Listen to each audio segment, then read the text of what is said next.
Morning, colleagues. I am going to hide my face now, unfortunately. I just wanted you to see myself and see that I'm not a robot. I have connectivity issues, so I tried not to have a video, and then it works very well without a video. So I'm going to stop the video and talk to you without you seeing me. So I am very sorry for that. We are once more delighted, colleagues, to have you joining us in the Ingxoxo today. This is our 6th Ingxoxo, and we hope that our participation in them gave us all opportunity to learn, unlearn, and relearn. Colleagues, our director is on leave, so I will be holding her space of being a moderator today. Jenny will be looking at the chat box and bring up any questions that are directed to the panelists. Please make use of the chat box to ask questions or to comment. Today's Ingxoxo will be once more focusing on encouraging optimal students' engagement, and we are delighted to have 3 panelists. I will ask them to show their faces as I call their names. They are Ellen Erasmus Morton. Ellen, you see your face. Angelique Groos. Hello, everyone. And Nobubele Puza. Just say hi, Nobele. Good. Hello, Ellen. Everyone. Okay, good. Ellen and Angelique are both lecturers for the Applied Language Studies at the George campus, and Nobubele is a lecturer for sociology. Nobubele agreed to join us in the last minute, colleagues, literally last minute this morning, because Rezia is unfortunately hospitalized. Our hearts are with Rezia this moment, and we wish her a speedy recovery. Nobubele, no words can express our appreciation for agreeing to hold this space at the last moment. Colleagues, please mute yourselves, as we already said, when you are not participating. And we are going to send you the recording of Ingxoxo maybe later today or tomorrow. Without further ado, colleagues, I will now mute myself and call Ellen to start. Thanks, Champ, and thanks everyone for being here. I don't think that Angelique and I have got, fascinatingly new insights to share, but we have really felt that we have something to say, and we really appreciate your being here to listen. So we appreciate you very much for being here. Thank you. We have a PowerPoint that we're going to share, so I'm going to share my screen with you now, and I'm going to hopefully be able to do that. And maybe Angelique can just confirm for me that that you're able to see it.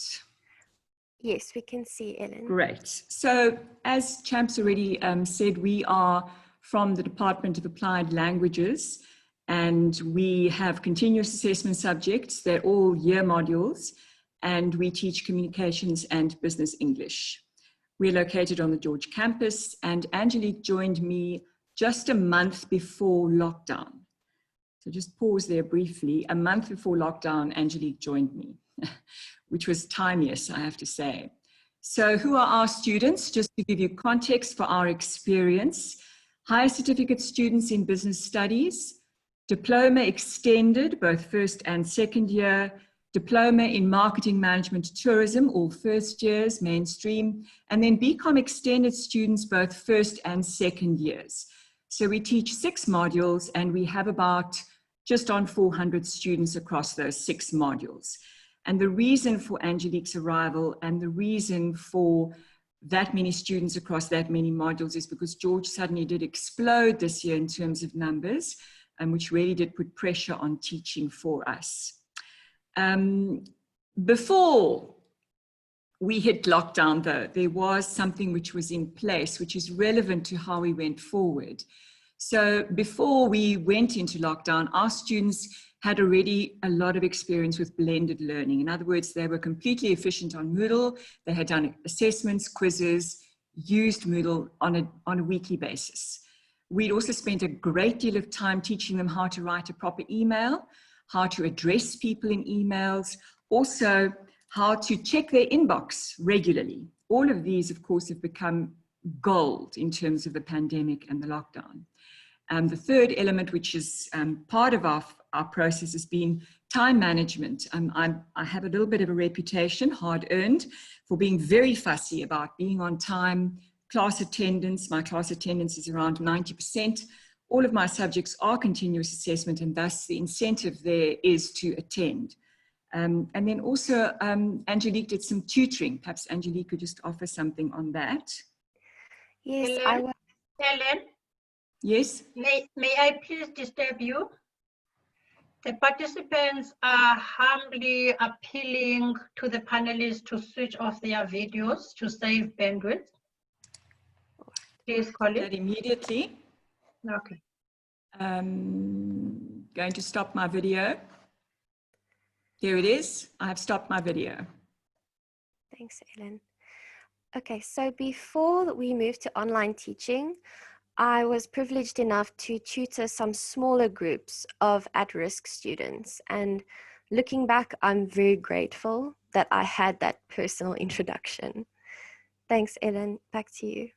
Thanks, Angelique. So we decided when we started our 7 or 8 week journey that we would put hearts before minds, as opposed to try and capture hearts and minds.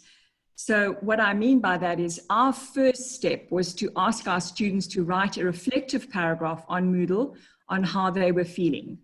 80% of our students took part in the exercise, and Angelique and I commented on every single contribution. Angelique? Thanks. I'll go into a little more detail. So we found that the sudden significant changes in daily life and the course presentation left learners battling. We were aware that they were facing challenges and decided that we'd show interest by requesting that they share their experiences in the form of a Moodle essay question. Now, they responded with a variety of challenges. They mentioned external factors such as familial pressures, time constraints, and just general chaos. They mentioned internal factors, including motivation and self-discipline. There was a big mention that they lacked both of those. And finally, the contextual factors mentioned were feelings of isolation and a lack of interaction. So though it was time-consuming and taxing, Ellen and I took the time to briefly respond to every student, which I feel made them feel valued. Thanks, Ellen. Thanks, Angelique. So the word online has been chucked around quite a lot. We've heard about online learning and online teaching, but we decided to focus on what exactly that may look like. And obviously, it would be wonderful if this is what online learning looked like for our students. But as many of our peers in this group currently know, that is not how online learning looks for our students. This is our student reality. And the reason I pause there is to say it's one cell phone, and that is the sum total of all the functionality that our students have at their disposal. So that was our launching pod, if you like. And with that in mind, we spent a great deal of time working on what couldn't and wouldn't work. Knowledge-based online learning would not work for our students. That is essentially dumping large amounts of information on Moodle and saying, there, off you go. Would not work for any of our students. We also discovered, obviously, that high data usage, cell phone, unfriendly technologies like Kahoot and YouTube and Soapbox, all of them fabulous. We did some research into them, would all be unrealistic with just a cell phone. So we kept working at it. We kept researching. How we did that was we spent some time presenting Moodle workshops because we had some skill there to our colleagues in DALS, Department of Applied Languages, and also to newly appointed tutors to assist them. And in that teaching, we also honed our skills. At the same time, we attended workshops by e-technologists, including the delightfully calm Dowell's e-technologist, Zandile Funde, who has been a source of such joy to us. She was just incredible in the way that she presented the workshops, where we felt we could contribute and also that we felt that we were learning. So we decided we couldn't leave our students to their own devices. And so enter stage right was Teams. And although many did not opt for Teams, we decided for various reasons that we felt that it was going to be a good technology for our students. So we scheduled one session per week, per class, at one of their regular class times every week for each module. And I kept my camera on during these sessions, and Angelique monitored the chat. Angelique?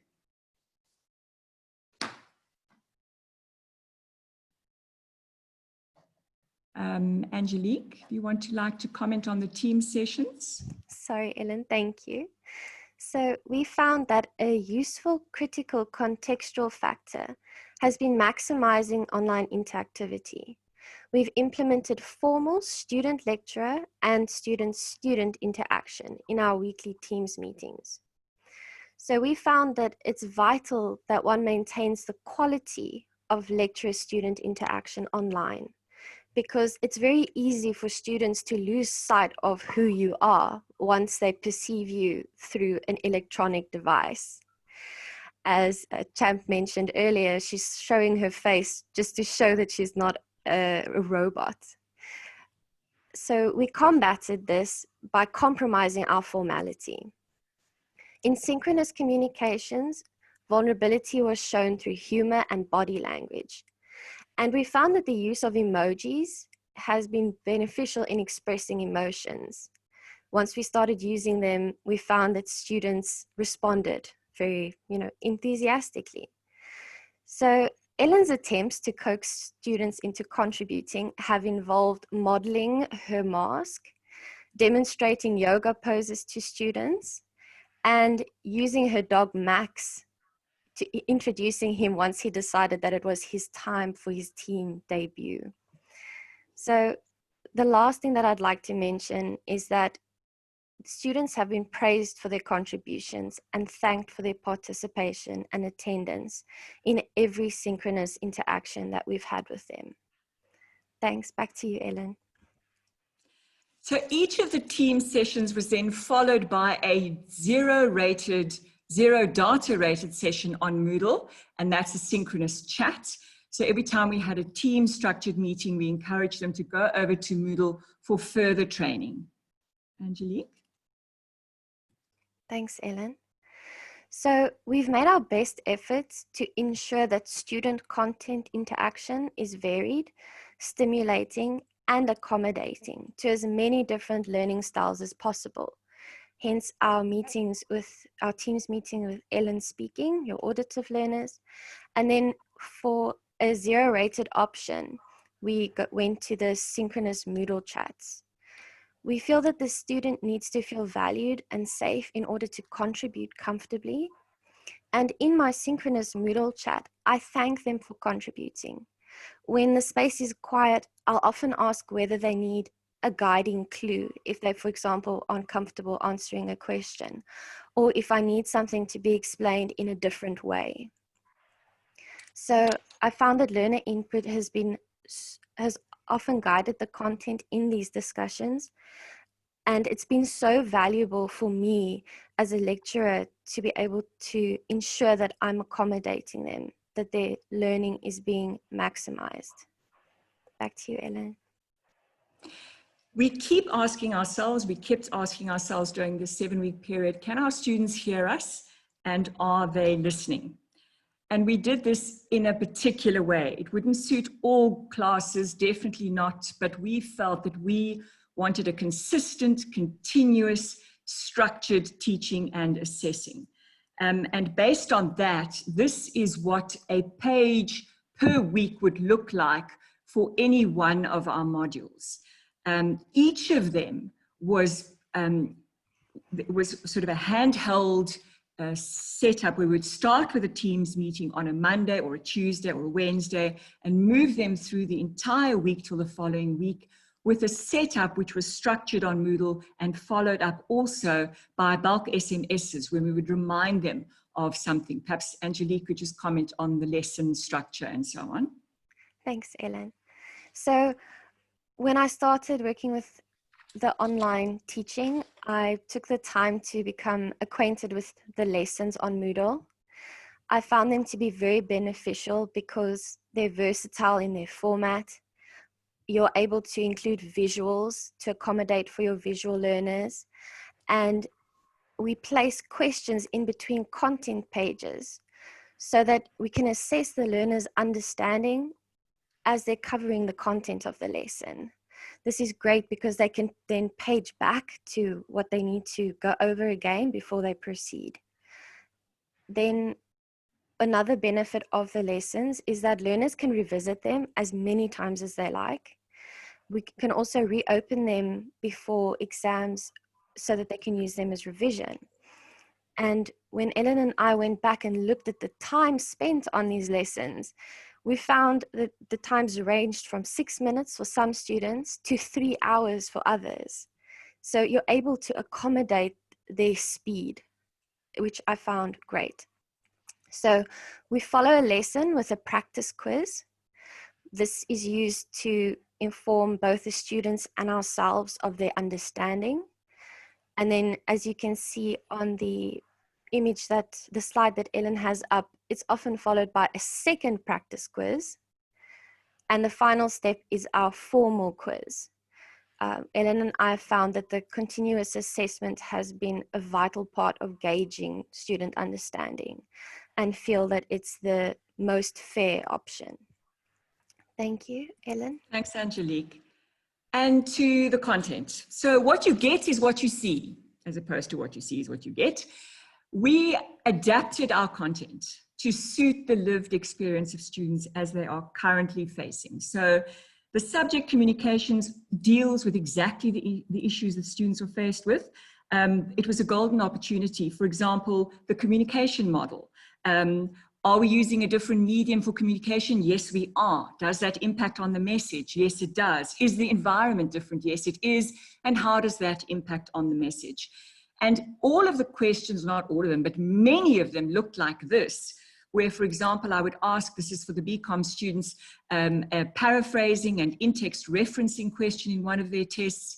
Again, the content is about the daily experience. This was always very updated. I mean, I don't know if anyone else found this. I'm sure many of you must have, that to go back to an old passage that you used last year was just so completely outdated in terms of the new lived experience that it took quite a bit of work to make sure that any texts that we used were up to date. And literally that meant in the last 2 weeks even, before we could use it, because it needed to be relevant to communications as a whole and to the experience that they were getting. And so you are asking yourself, after all that, what was our results? Well, we can attest to that now. We've just had our term test this week. And we're speaking participation only and not results, although generally throughout we've been very pleased with our short quiz results throughout the last 6 or 7 weeks. But this week's term tests in terms of participation, they were written, as I say, Wednesday and Thursday this week, so today's presentation is really timeless for us.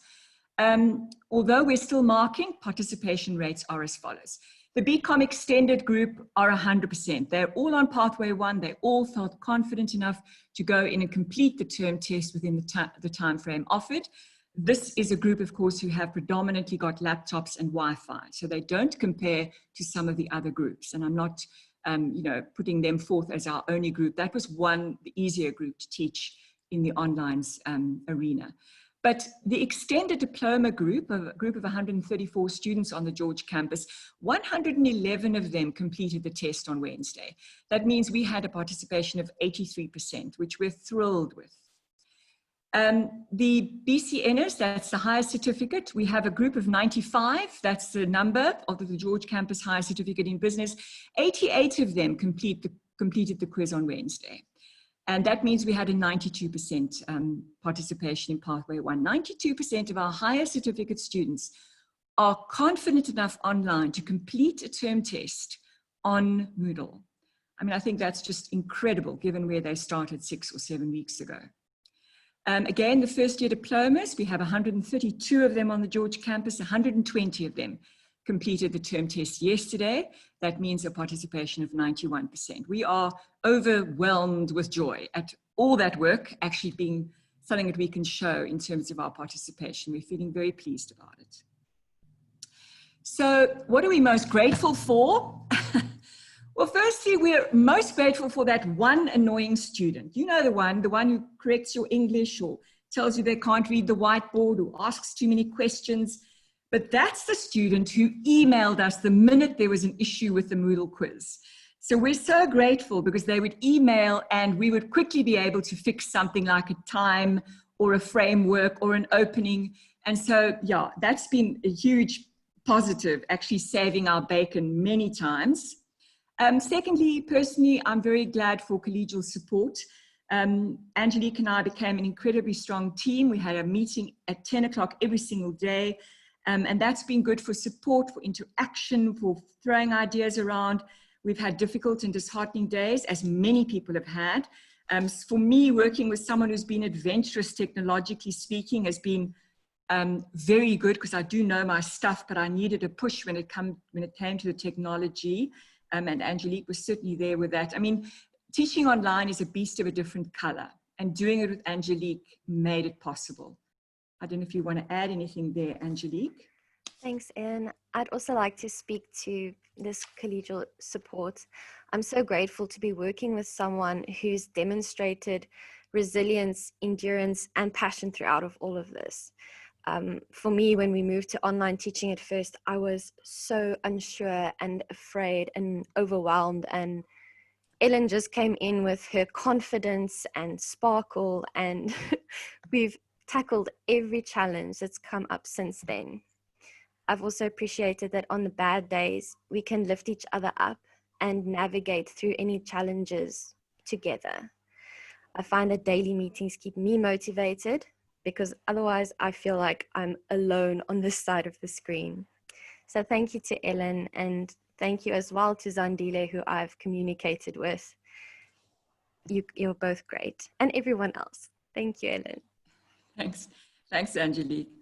Okay, the other thing we appreciate is the ability to change things quickly on Moodle. And I'm sure many of you had that experience where you've got a test up online at the same time you're quickly editing a question which you see that there's a glitch in. So that's been significant for me. And then here's an example. So the deadline we've extended. I've become more flexible in my approach to things. Definitely, if you email me and say, ma'am, I wasn't able to, no questions asked, extend the deadline, reopen the quiz. These are all things that we did very quickly and very easily. I gave myself permission to be a little more flexible, and those of you in the audience who know me well will know that that's probably been my biggest hurdle. And it was reflected in my students' responses. I have here something which I thought I would just share. It's a chat from a Teams meeting with my diploma first year students when someone commented how friendly I was and how accommodating I was. And I said, here, you'll see, I will return to my old self when this is over.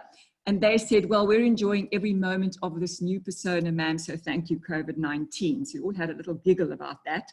I mean, I definitely feel as though there's been an opportunity to perhaps move away from the usual structures, away from the usual tight deadlines, definitely, and allowing some freedom. You know, emojis, I would never allow them in the past, and now here I am using them on students' comments saying, yay, wonderful.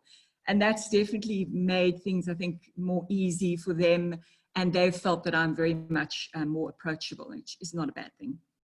And then to end, I would just like to say that just for a future perspective, it would be good to, as a university, to continue to invest in this online experience, because I think many students, when they register next year and the years to come, are going to be looking for universities who have a good setup online.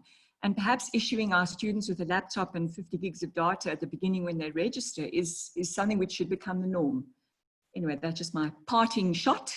But that's it for now. You're very welcome to ask us any questions that you have. We're happy to answer anything. Thanks. That's it. Okay, thank you, colleagues. so much for sharing those beautiful stories. Before I give the participants opportunity to ask questions, I will ask Nobubele to present. Nobubele, are you ready? And then we are going to give our colleagues opportunity to ask questions.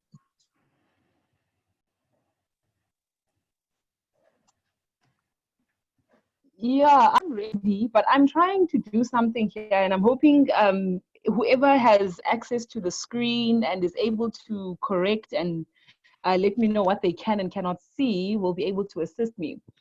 I've got two screens open at the moment. I've got my phone open and I've got my laptop open. So I've unmuted myself on my laptop so that we don't hear any feedback from there, but I'd like to share the slides from my laptop and then continue using my voice and continue presenting from my phone. Can everyone hear me clearly on my phone? We can hear you, thanks. Perfect, excellent, okay. So thank you so much for that presentation, man. Umamu Eleno, Angelique, I really enjoyed it. And I think quite a lot of what I'm going to say is going to intersect with what you guys have done and the kind of innovations and the kind of access that you've created for students. So a few disclaimers first is that I am a Black isiXhosa speaking woman from a rural area. So it means that the connections between myself and students intersect in very symbolic and unique ways. And I'm saying that because the experience of online learning, as far as the connectivity issues, the issues of not having devices and so on, is stuff that I can relate with students in ways that position me differently to other people, I would assume. The second disclaimer that I'd like to put forward is that my discipline, which is sociology, allows me to discuss and to engage with students on a level that allows them to discuss what is currently happening in their situations in a way that intersects with the actual material that they're supposed to be studying. You remember that sociology is a discipline that takes society as the object of inquiry. So when it does that, it means that every single thing that is happening right now under COVID-19, the experiences of students, the lack of access, the lack of connectivity, the lack of devices, the lack of being able to be physically present, and what it means to learn differently is all part of the discipline that I'm actually trying to teach. So under the introduction of sociology, we have this thing called the sociological imagination. And the sociological imagination means, how do I view the world in a way that takes out me as the individual and sort of places me in the broad situation that's happening in society. So that's what students are currently going through. That a Joyce from Ofimvaba who doesn't have access to a laptop, and I love the example that Elaine presented about the how we view online learning versus the cell phone, and that image that you created in our minds about what the reality is of our students.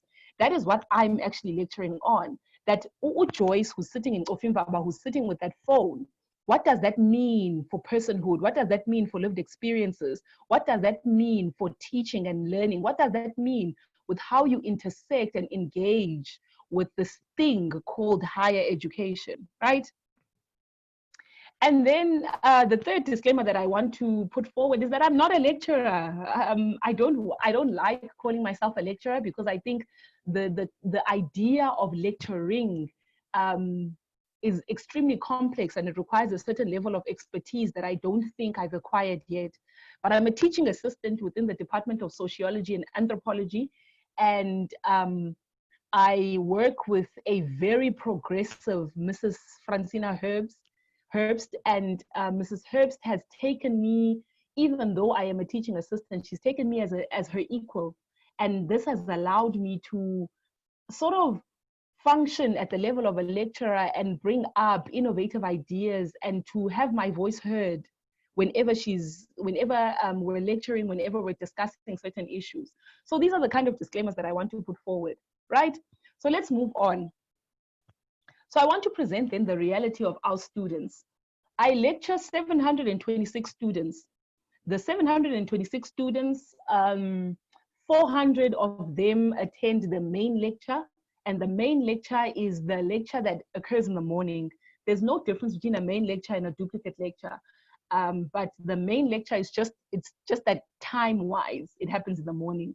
So I take students that attend the duplicate lecture, and that usually means that I take about 340, 350 students every now and again.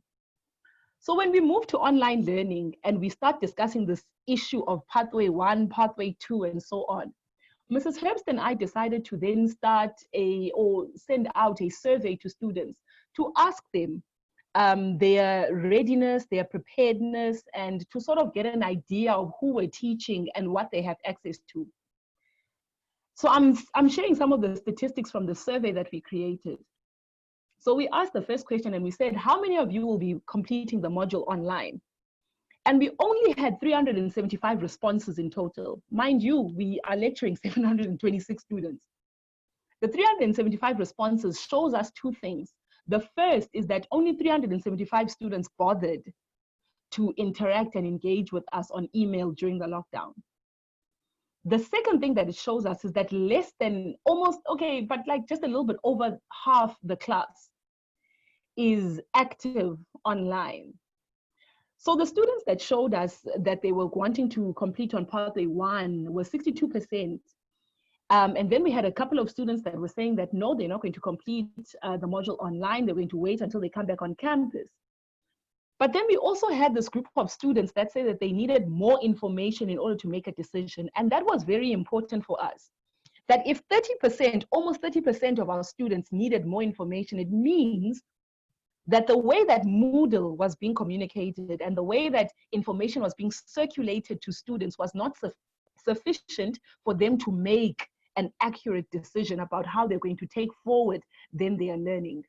So it meant that for almost 30% of our students, we're going to have to be regurgitating almost the information that comes from Moodle and almost taking on then the activities of managing and administrating how students move forward with this kind of learning, right? So we then also ask students questions about how many of them have the textbook. And I know a lot of people will understand how the humanities and sociology and anthropology in particular are cognitive sciences, where a lot of the students are required to think, to read, to reflect, and to be able to almost apply what they have read and what they have thought through to particular scenarios in order for them to pass. It's not like maths, it's not like science, it's not like business studies or accounting, where students can almost have a set and definite answer. You need to know all the particular options for sociology in order for you to pass. And you need to know where those options are derived from in terms of the historical places that those theories come from, right? So we asked students how many of them have a textbook, and the answer was very shocking for us because it means that 80% of our students don't have access to the textbook. So if 80% of our students don't have access to the textbook, it means that the way that the lecture was being conducted meant that the lecture was a living space for students. And I'm using the term living space in that it was the space of where they accumulated knowledge, where they got how to use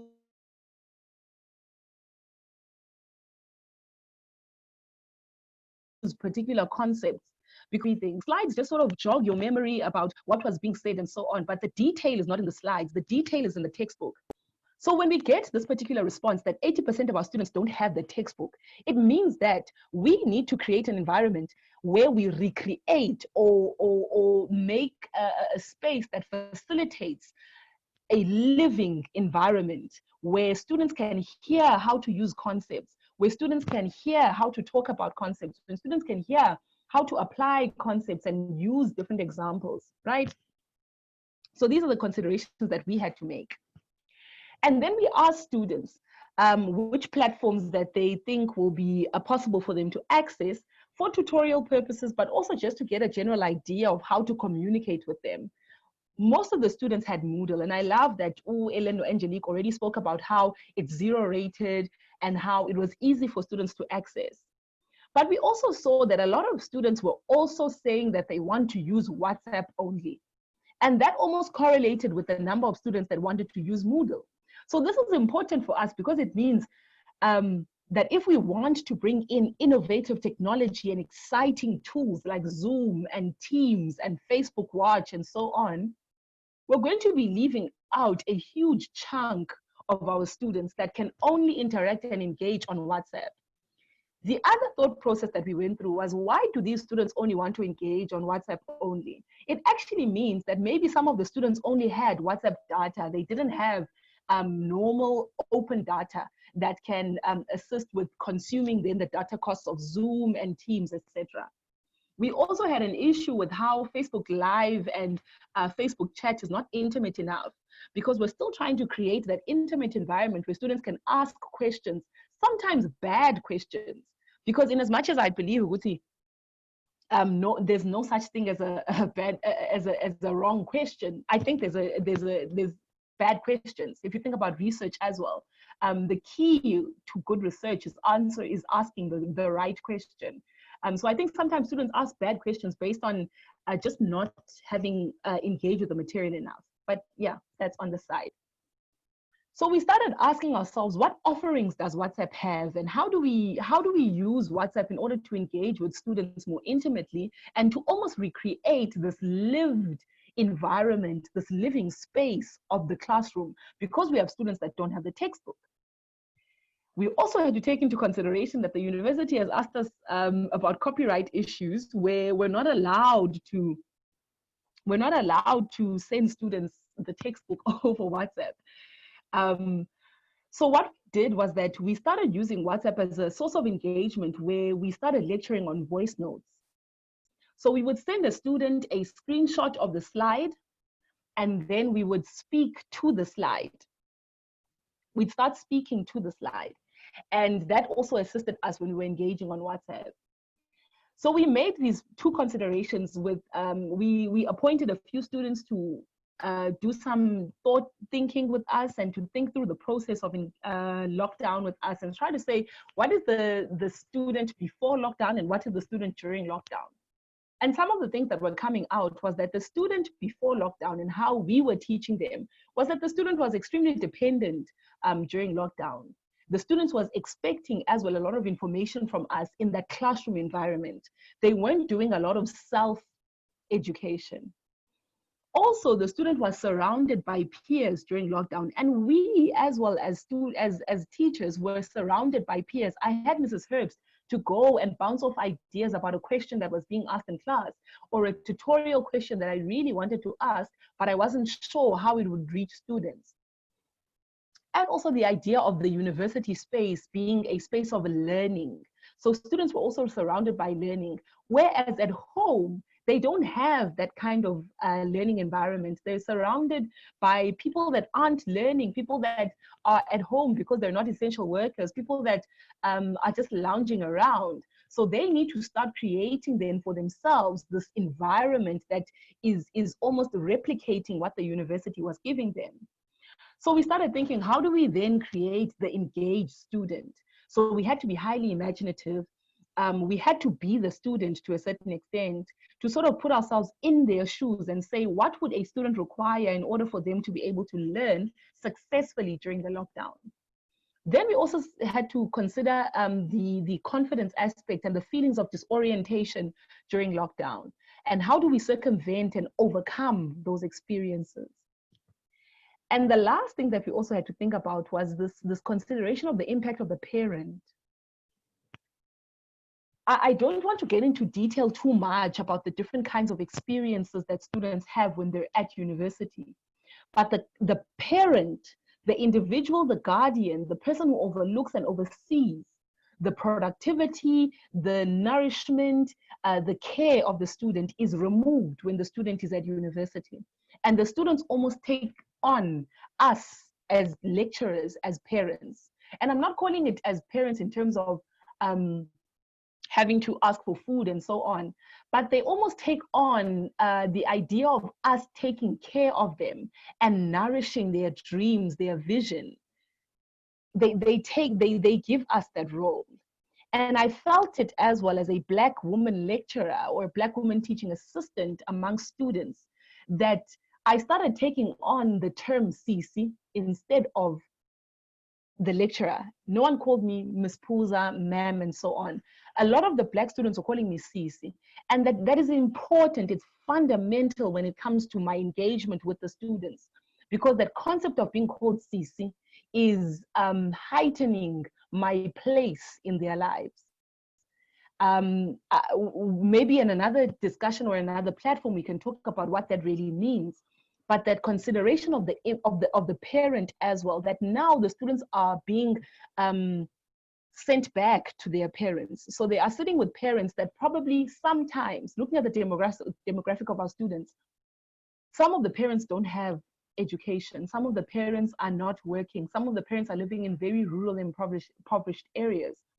So those parents don't have the capabilities to be able to nurture our students the way that we have been doing. So our students also are having to rethink and recalibrate what it means to be a student under lockdown with this impact of the parent. But I know that we don't have the time to go into detail with that. But anyways, what were the opportunities for engagement that we brought in, right? So the first thing that we did was that we started making sure that people are applying what they learn immediately, which is the same as what Eleno, Angelique were doing, that we started having these online lessons on Moodle where they have interactive quizzes where in the middle of the lesson, you'd be asked a quiz, you'd be asked a question that would ask you, how much have you learned? And then, or check your understanding. And students could answer questions based on what they've read almost immediately, which helped them also to solidify and concretize what they've been reading through. We also had to create access to ourselves, access to material, access to a space that students can feel like is almost like the classroom, but not such. So we started creating that as well. So we started creating a lot of access for students. So we started using Moodle. A lot of them were video calling us. A lot of them were calling us, which was a bit of an imposition a little bit. Because sometimes students would call at 2 a.m. because that is when they had data, they had night shift data. But we also opened up to those opportunities to say, actually, let's allow that and see how many students abuse it. The minute they abuse it, we're going to cancel it. So we started creating access in that way. And then we also started to build a routine or structured environment for students. So we sort of told them, and I'm showing you the example then of what we did for the socialization module. So most of the themes were in this way, were structured in this way. On Tuesday, we told students what they needed to do, on Wednesday, and so on. And then we had this recap session, and this recap session were these slides with an audio, an accompanying audio, where students could listen to the recording of what the lectures were and so on. But we also duplicated that same recording that was sent on Moodle onto WhatsApp, so that students who only had access on WhatsApp could then look at the slide and hear my voice, so that, again, we create that idea of the lived environment. And what was important for us, just to end off, was that we don't create the physical classroom, because we're not in the physical classroom. It's impossible for us to even imagine ever being in the physical classroom anymore, I suppose. But students needed a new way of learning, and we also needed a new way of engaging with them. And that needed us to be very innovative in how we think about what does it mean to be a student. So yeah, I think those are the things that I want to share, and I'm open to some questions and some comments from students, from people in the discussion and the conversation about how they feel and how they see what we've been doing. Thank you. Thank you so much, Nobubele. Colleagues, there is an option of the chat box that we can ask questions. I know that it's 1:45 now, and we are supposed to finish by 1 o'clock. It is so rich, colleagues. I don't know, rich presentations. I think I must ask you, colleagues, to put your hands together for the job well done by our panelists. Jenny is going to summarize the session, but there is one thing that you both touched. When I say both, I mean Ellen and Angelique and Nobele. They touch on the pedagogy of collaboration and partnership with colleagues and students, something that is close to my heart. Thank you once more to all of you for your attendance and participation. Colleagues, before I hand over to Jenny, I want to say to you, we hosted a series of 6 Ingxoxo thus far. We now decided that it is time to step back and reflect on this initiative. We will reflect on the content, the focus, and the modality of our Ingxoxo. Then come back to continue with what we would maybe, and a big maybe, call a second season of Ingxoxo. During the second season, we may think of opening another platform for more reflections by asking you to write short and simple reflective piece that we may call SSRP in short. And we will be using a free writing style. The aim of the SSRP will be once more to share the bright spots and getting the sense of the challenges we are dealing with as we continue to shrink the change and to smooth the learning paths during the period of new normal. Maybe colleagues will also collaborate with the learning development side of the LT Collab to invite students to share their experiences of the different learning pathways. We draw from Gonski and others' recommendation to treat students as partners in their own learning and recognize students' voice as a mechanism for increased engagement, achievement, and well-being. As we reflect in our space, colleagues, we will appreciate your advices on how to shape season 2, because the Ingxoxo are meant to be a collaborative initiative. I will now hand over to Jenny to consolidate the session or to come up with the questions from the chat box if there are any, so that we give the panelists opportunity to respond to those questions, or maybe any comment that you would like to bring up to the panelists' attention. So from my side now, thank you once more for your engagement in the Ingxoxo season 1, and hope to see you in season 2. Please keep on keeping safe. Over to you, Jenny. Thanks very much, Champ. Gosh, this was an absolutely wonderful session. Thank you so much to Nombolelo, Ellen, and Angelique. I must say, each week I've found these absolutely engaging, fascinating insights from staff about themselves and their students.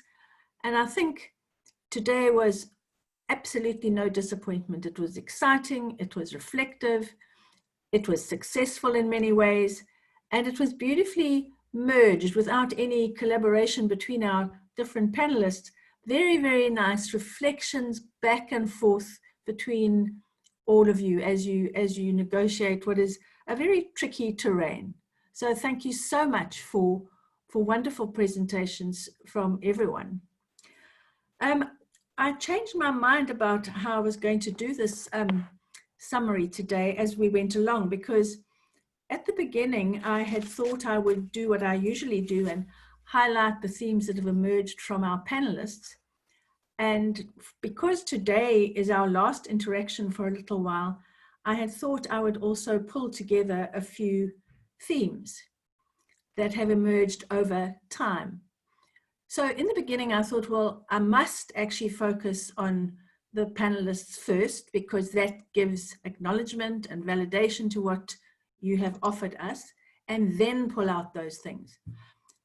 But because your presentations today speak so closely about the themes that I had already acknowledged, I'm going to merge the two. So I'm going to identify key themes that have emerged, and then instead of drawing back into other presentations, I'm going to use yours as an example of what I'm talking about. Because in every single case, as far as I can see at this moment, you are corroborating the kinds of themes that have come up.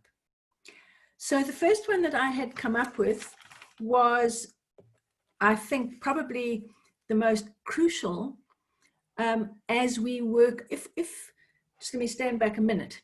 If we want to start thinking about how we want to frame what we're doing, and I know Prof. Foxcroft has been asking us to begin to think of some kind of theoretical framework for this.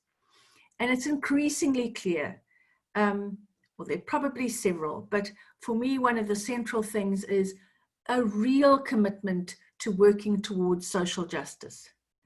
There's a very clear framework emerging where we're working towards education in the context of social justice, inclusion of all voices as we negotiate this terrain. And if you think of examples given to us today, why we were worried about leaving out students. That's a clear indication of a commitment to include at all costs. Another comment that was made was about a colleague who encouraged a younger person, Umbulelo, it was you, I think, to function as an equal. That's another example of what we mean by inclusive education, collaborative inclusion. And then, of course, there's a link to a comment that I keep coming back to in my own thinking that came from Prof. Leslie Lechanja when he was talking about Ubuntu, talking about it being at its heart something that is caring and humane. And for me, if we were to put a framework around what we're doing, it would be social justice as a broad framework and all its facets, and there are many of those, which we can't go into here. And then the notion of, the question, are we being caring and humane in our interventions, particularly at this time? And I think the two presentations today were wonderful examples of exactly that. How is it that we are optimize the experiences of our students in such a way that they really do thrive? If you think about what Ellen and Angelique were saying, how do we make absolutely sure that we absolutely engage with what the students need? What do they need, and what must we drop? Where can we take our foot off the pedal, and how can we intervene in a way that is most meaningful to them? So with a broad framework like that, we have emerging themes that sit underneath it to support it. A shift in relationships between students and a growth of mutual understanding between staff and students, and the challenges faced by each group. The appreciation of effort and hard work from both sides. And the hearts before minds was a very useful way of trying to say that. Where are our students and what are they feeling? The ability to reflect and to empathize and to connect out of one's own experience was something else that I was very, very moved to hear. I come from this area, this is who I am, this is what I do, I know where these students are coming from. So the idea that relationships between staff and students are shifting in very significant ways is important. And that is something that I think, along with our online learning experience, we need to sustain and to acknowledge and to validate. Then, of course, the importance of communication comes in as well as a very strong theme. In sociology, the need for information. Tell us who you are. I would be interested to know, and perhaps in another context now, but I'd be interested to know what happened to the other 300 students that you didn't hear from. Are those students being catered for? Are they coming back into Pathway 1? Do we know about those? So keeping on communicating in a real, connected way, acknowledging students' isolation, acknowledging their need for a new kind of relationship. I love the slide which showed us a move from dependency to independence. In a sense, it was a forced move, but the independence was framed in a context where there was often a parental influence. And that was an interesting little bit of a cushion to that forced independence and possible isolation. I think the role of the ability to take risks and be flexible was very clear in both our presentations today. And then the challenges related to assessment. I really liked the example that Ellen and Angelique gave of continuous assessment, where they really were showing us how one of the key principles, which is giving the students a chance to learn over time, was being played out. 2 tests that didn't count, in a sense, a practice way, students being able to learn from the experience, to grow, to get better insights, and then to write the test. And I think their participation rate in their final tests is absolutely amazing. It was very, very exciting. I'm not surprised you're excited, and I'm sorry you can't go out to dinner just yet. Okay. And then of course, the realization that no one size fits all. And that came through very clearly in both presentations today. So thank you. Trying to cater for all the students, looking at what they need, what they have, what access they've got, what facilities they can use, and asking them, what do you need? What would you like? What is the best way of communicating for you? And all of these themes feed back into a growing depth of thinking about what are we talking about when we talk about inclusion, and what are we talking about when we talk about social justice and participation. So thank you very much indeed. Thank you everybody for coming, and I hope we see you in a few weeks' time. Thank you. Okay, thanks, Jenny, and thanks to our colleagues, Ellen, Angelique, and Nabubele. Thank you so much. And until next time, colleagues, again from my side, keep on keeping safe. Thank you so much. Bye-bye. Bye, everybody. Thanks, everyone. Thank you very much. Bye.